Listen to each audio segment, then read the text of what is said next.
Anything you need, Commander? Just trying to get a sense of where the crew's at. Thoughts? I've wasted enough of your time for now, Commander. We'll have time for personal debriefings later. What's your opinion on the last mission? I don't see how we could have done things any better. At least not without getting to Eden Prime sooner. And we were on the scene faster than any other Alliance ship could have been. We'll talk another time, Lieutenant. Commander?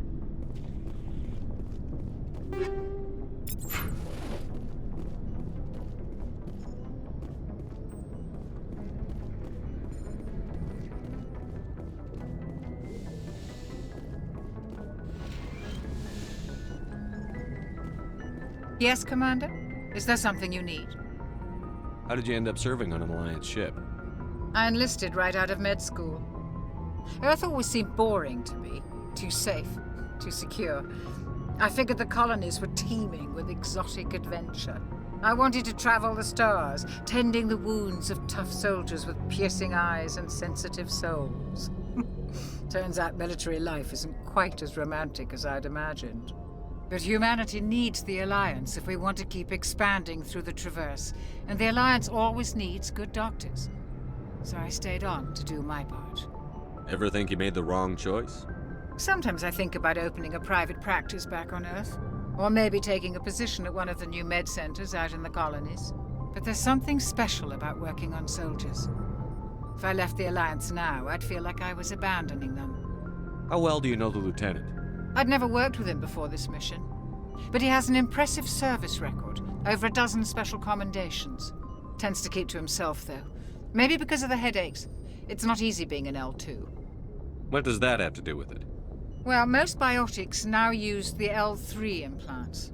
Lieutenant Alenko was wired with the old L2 configuration. Sometimes there are complications. What kind of complications?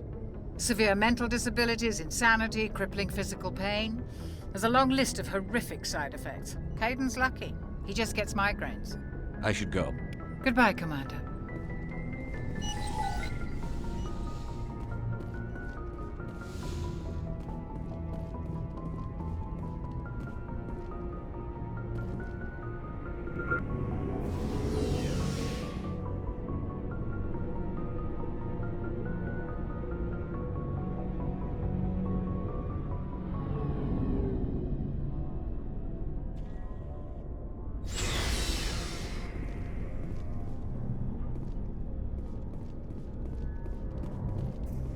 Thanks for bringing me on board, Commander. I knew working with a Spectre would be better than life at CSEC. Have you worked with a Spectre before? Well, no, but I know what they're like. Spectres make their own rules. You're free to handle things your way. At CSEC, you're buried by rules. The damn bureaucrats are always on your back. For the most part, the rules are there for a reason. Maybe. But sometimes it feels like the rules are only there to stop me from doing my work. If I'm trying to take down a suspect, it shouldn't matter how I do it, as long as I do it. But CSEC wants it done their way. Protocol and procedure come first. That's why I left. So you just quit because you didn't like the way they do things? There's more to it than that. It didn't start out bad, but as I rose in ranks, I got saddled with more and more red tape. CSEC's handling of Saren was typical. I just couldn't take it anymore. I hate leaving. It's not the end of the world. You'll have tougher decisions soon enough. Yeah, I suppose you're right. Either way, I plan to make the most of this. And without CSEC headquarters looking over my shoulder, well, maybe I can get the job done my way for a change. Just do a good job and don't get in my way. We'll get along fine. Don't worry, Commander. I'll keep clear.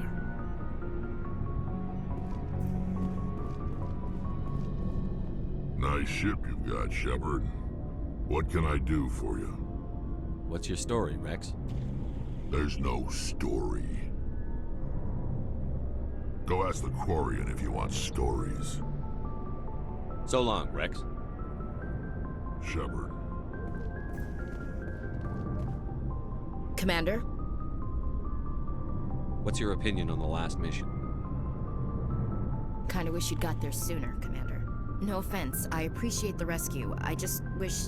We came as soon as we got the distress call, even with the fastest ship in the fleet. You did the best you could, Commander. It's my fault. If I had been more alert, we wouldn't have been cut down by an ambush. We never trained to fight synthetics. The Geth haven't gone beyond the Veil in 3 centuries. Our training's supposed to make us able to adapt. I'll make sure it doesn't happen again. Do you have a few minutes to talk one-on-one? I'm sorry, Commander. I need to get my duty squared away. I wouldn't mind talking more later, though. Dismissed, Chief. Sir.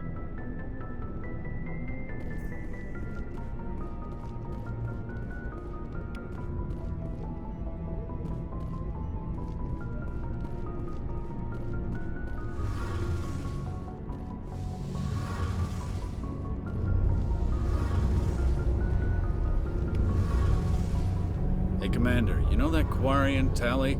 She's been spending all her time down here asking me about our engines. I'll tell her to leave you alone. What? No, she's amazing. I wish my guys were half as smart as she is. Give her a month on board and she'll know more about our engines than I do. She's got a real knack for technology, that one. I can see why you wanted her to come along. I figured she'd be a real asset to the team. You got an eye for Tally, Commander, but I'm guessing that's not why you came down here. Where else have you served, Adams? If you name a class of Alliance ship, I've probably served on it. Everything from dreadnoughts and carriers right down to frigates like the Normandy. My last assignment was on the Tokyo, only a cruiser, but she was a good ship. Couldn't hold a candle to the Normandy, though. I want to know more about the Normandy. She's the best ship I've ever served on, probably the fastest vessel ever designed. And she's the only one using the new Tantalus drive core. What's so special about the Tantalus drive core? Proportionally, it's about twice the size of any other vessel. Not only are we faster, we can run at FTL speeds longer before we have to discharge the core. Fill me in on the IES stealth systems. How does it work exactly? You can't hide a ship out in space. They emit too much heat and radiation, too easy for sensors to pick them up, unless you find a way to capture those emissions. So our stealth systems trap the energy we give off in storage sinks built into the ship itself. No emissions to give away our location. Eventually the sinks have to be vented. More than a few hours silent running and they overheat. Cook us inside our own hull. There's no way for anyone to detect us? A visual scan can still pick us up. Anyone looking out a window can see us plain as day. But you have to be pretty close to get an actual visual out in space. Most vessels rely on scanners. As long as the stealth systems are engaged, they can't see us. Not unless we accelerate to FTL speeds. Why doesn't it work with faster-than-light travel? Cranking up to FTL blue shifts our emissions, pushes them into frequencies too high to capture in the sinks. As soon as we make the jump, it's like setting off a flare. Sensors can pick up our location whenever we enter or exit FTL flight, but for short-range missions, our stealth systems are amazing, and we've got the only one. Carry on, Adams. Aye, aye, Commander. Your ship's amazing, Shepard. I've never seen a drive core like this before. I can't believe you were able to fit it into a ship this small. I'm starting to understand why you humans have been so successful. I had no idea Alliance vessels were so advanced. The Normandy's a prototype. Cutting-edge technology. A month ago, I was patching a makeshift fuel line into a converted tug ship in the flotilla. Now, I'm sitting on board one of the most advanced vessels in Citadel space. I have to thank you again for bringing me along. Traveling on a vessel like this is a dream come true for me. I didn't bring you along to admire my ship. I know why I'm here. I'll do whatever I can to help you stop Saren and drive his Geth armies back beyond the Veil. Tell me about your people. Our lives aren't easy. Resources are scarce, and we are constantly on the move. Everything we do must in some way contribute to the continuation of the migrant fleet. There are 17 million Quarians in the flotilla, and each of us relies on the others for survival. The bonds among my people are strong. Unfortunately, we have had to surrender many of the freedoms and civil liberties other species take for granted. What kind of freedoms? Well, it's illegal for parents to have more than one child. If our population grows too much, it would strain our resources to their breaking point. Of course, we also can't allow our numbers to become too few. If our population is in decline, the rule against single births is temporarily repealed. In extreme cases of population decline, incentives are even offered to encourage multiple births, though the Conclave hasn't had to take such measures in nearly a century. That's your government. The Conclave is our civilian branch of government. Each ship can elect a representative to serve on the Conclave and make decisions that affect the fleet as a whole. On matters that affect an individual ship, however, the captain has the final say. It's a tradition that dates back to the early days, when the fleet was governed by martial law. Fortunately, most captains nowadays are smart enough to have an elected council from their crew to give them advice and guidance. So the ultimate power rests with elected officials. In practice, the Conclave and the respective council for each ship tend to set the rules that govern our daily lives. But in theory, we are still under military jurisdiction. The 5 top-ranking military officials in the fleet serve on the Admiralty Board. These 5 have the power to overrule any decision by the Conclave in case of emergency. To do so requires unanimous agreement among the Admiralty, and they can only do this once. After that, the entire board must resign their posts. It's a safeguard that served us well. In nearly 3 centuries, the Admiralty Board has only overruled the Conclave 4 times. I want to know more about the pilgrimage. When my people reach maturity, we leave our birth ships and seek acceptance with a new crew. It's necessary to maintain genetic diversity among the fleet. But no ship wants to accept someone who will be a burden on them. So, to prove our worth, we embark on a pilgrimage. We set out alone, leaving the flotilla and our families behind us. We only return once we have found something of value we can bring back to the fleet. This is presented as a gift to the captain of the respective ship we wish to join. If the gift is accepted, we are welcomed into the crew. Can a captain choose to reject the gift? That doesn't happen often. Most captains are eager to increase the size of their crew. It increases their own standing in our society. Even when a gift is not particularly valuable, the captain usually accepts it out of a sense of tradition. However, there is a stigma to presenting a substandard gift. It's not the best way to make a good impression on a new community. Most pilgrims don't return until they find something worthwhile. I can't believe they just send you off alone. It's not like they just cast us out. Before we leave, we are given lessons in how to survive outside the flotilla, and given gifts to help us on our journey. We also receive implants to fight off sickness and disease. Generations of living in an isolated and highly controlled environment have left our immune systems weaker than most. By the time we leave the fleet, we are well equipped for the pilgrimage. This is a rite of passage for all Quarians. If it were dangerous, our numbers would suffer. Virtually every pilgrimage ends with a triumphant return and the ritual presentation of the gift to one of the fleet's captains. I want to talk about something else. Like what? I want to know more about the Geth. I doubt I can tell you anything you don't already know. It's been almost 3 centuries since they drove my people into exile. All I know is the story of their origins, what they were when we created them, and how they turned on us. Interesting. The Geth were originally created to serve as an automated manual labor force. Initially, their intelligence was as limited as any VI. Over time, we made small modifications to their programming to allow them to perform more varied and complex tasks, bringing them closer and closer to true AI status. You had to know it would blow up in your face. The changes were so insignificant, so gradual, that we were able to control them. Or so we thought. But one thing we underestimated was the power of the neural network. A million Geth thinking simultaneously created an inherently unstable matrix. What made them rebel? As we built more and more Geth, their effective intelligence became more sophisticated, more abstract. One day, a Geth began to ask its Quarian overseer questions about the nature of its existence. Am I alive? Why am I here? What is my purpose? As you can imagine, this caused a near panic among my people. don't see what's so bad about those questions. The Geth were created to engage in mundane, repetitive, or dangerous manual labor. That's fine for machines, but it won't satisfy a sentient being for long. The Geth were showing signs of rudimentary self-awareness and independent thought. If the Geth were intelligent, then we were essentially using them as slaves.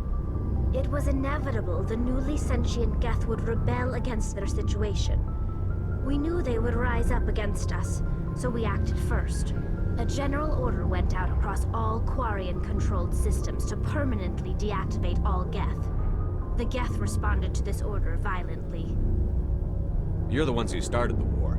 The Geth were just fighting for their survival. We had no other choice. The Geth were already on the verge of revolution. By acting quickly, we had a chance to end the war before it began.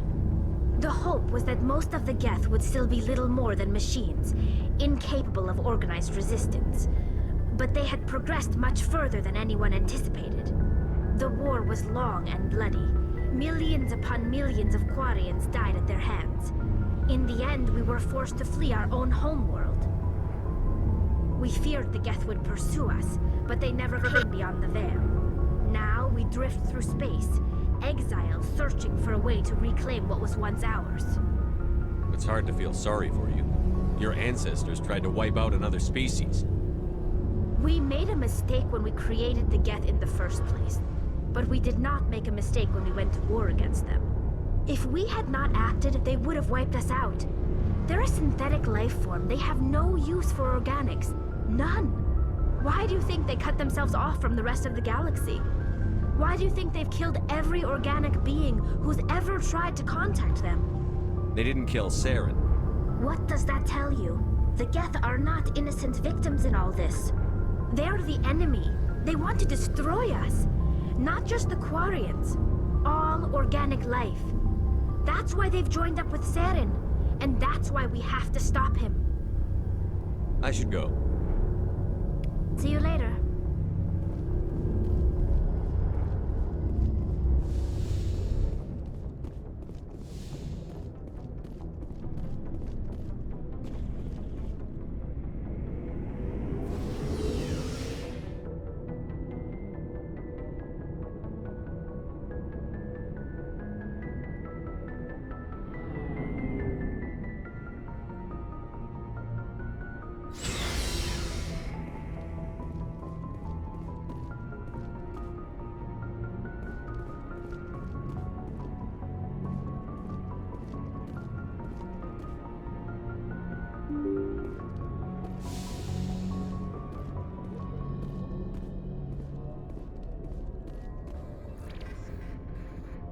If anyone has to take over for Captain Anderson, I'm glad it's you.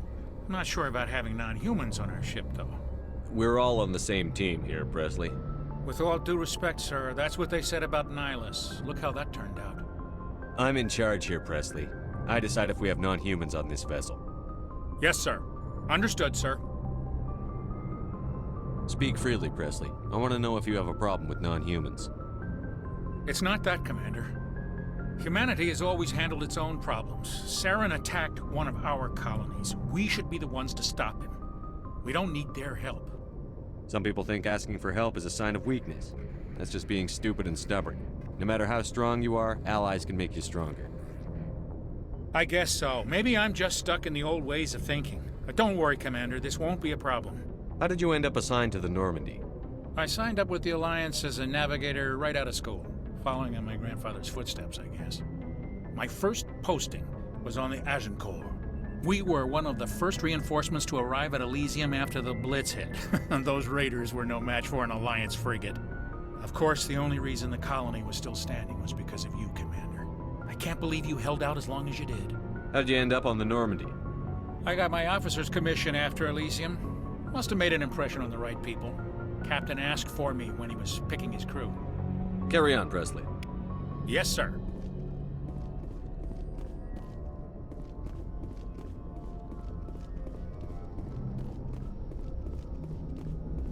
Commander, something you need?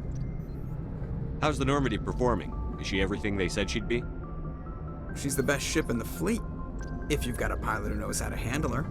Balance isn't what you'd expect. Takes a while to get used to that oversized drive core we got stuffed in the back, and her power can sneak up on you if you're not careful. The Normandy's probably too much ship for your average Alliance pilot, Commander. Lucky for you, I'm anything but average. I like to know my crew. Mind if I ask you a few questions? I can see where this is going. You did a background check on me, didn't you? Well, I'll tell you the same thing I told the captain. You want me as your pilot. I'm not good. I'm not even great. I am the best damn helmsman in the Alliance fleet. Top of my class in flight school, I earned that. All those commendations in my file, I earned every single one. Those weren't given to me as charity for my disease. What are you talking about? Are you sick? You mean you didn't know? Oh, crap. Okay, I've got Vrolik syndrome, brittle bone disease. The bones in my legs never develop properly. They're basically hollow, too much force and they'll shatter. Even with crutches and my leg braces, it's hard to get around. One wrong step and crack! It's very dramatic, but I've learned to manage my condition, Commander. Put the Normandy in my hands and I'll make her dance for you. Just don't ask me to get up and dance unless, you like the sound of snapping shin bones. I need to know more about this Vrolik syndrome if I'm putting my ship in your hands. Yeah, of course you do. It's an extremely rare condition. Nobody knows exactly what causes it. Genetic, maybe. It's treatable, but there's no cure. They classify my case as moderate to severe. I was born with over a dozen fractures, hip, thighs, ankles. My bones were already breaking in the womb. 100 years ago, I wouldn't have survived past my first year. Lucky for me, modern medical science has turned me into a productive member of society. You're not gonna break a bone trying to fly the ship, are you? I don't fly with my feet, Commander, so I'm fine as long as I'm in this chair. I gotta be real careful when I get up to take a piss, though. I can do my job as well as anyone on the ship. Better, actually. So don't worry about it. I'm not trying to make you uncomfortable. Let's talk about something else. Whatever you want, Commander. Why does everyone call you Joker? It's a lot shorter than saying Alliance Flight Lieutenant Jeff Moreau. Plus, I love to make little children laugh. I was just thinking how much you remind me of Santa Claus. Look, I didn't pick the name. One of the instructors in flight school used to bug me about never smiling. She started calling me Joker, and it stuck. Why didn't you ever smile? Hey, I worked my ass off in flight school, Commander. The world's not gonna hand you anything if you go around grinning like an idiot. By the end of the year, I was the best pilot in the academy, even better than the instructors, and everybody knew it. They'd all got their asses kicked by the sickly kid with the creaky little legs. One guess who was smiling at graduation? I have to go. All right, see ya.